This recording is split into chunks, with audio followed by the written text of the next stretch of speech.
Willkommen. I'll change to English so it will be easier to understand me. Welcome to this discussion about my theory of relativity.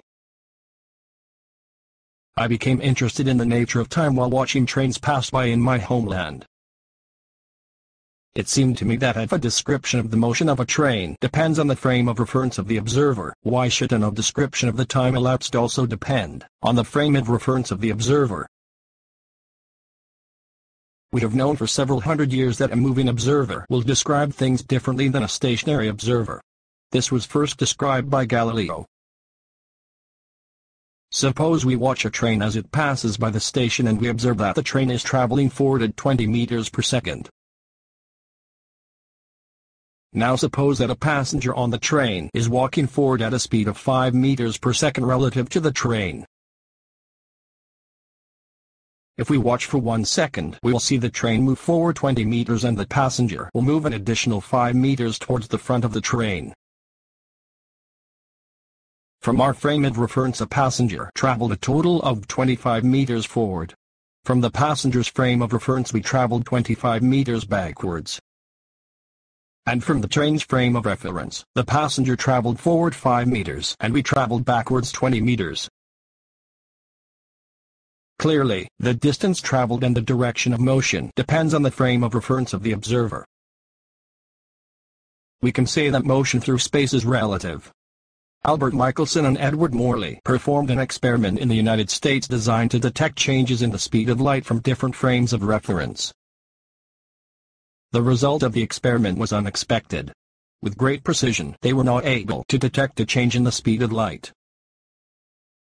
Since the experiment forced light to travel different distances and its speed did not change, we can only conclude that the light also traveled for different amounts of time. We can therefore say that measurements of time also depend on the frame of reference of the observer.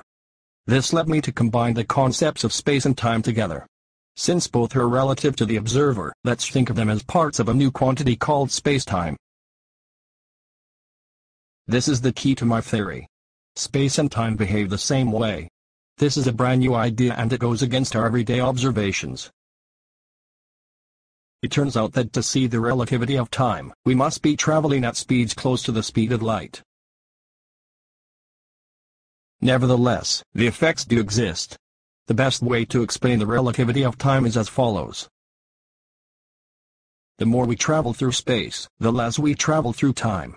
More space travel means we must go at faster speeds. When we do this, we find that we measure less time for an event to occur than someone who sees the event occurring in one place. We'll discuss this in more detail in later visits. For now, here's a summary of the important ideas. Measurements of travel through space and through time are both relative to the observer. Space and time can be combined to form space-time. And finally, the more we travel through space, the less we travel through time. That is enough for right now. I'll visit again in the upcoming units. Goodbye, or as we say in German, Auf Wiedersehen.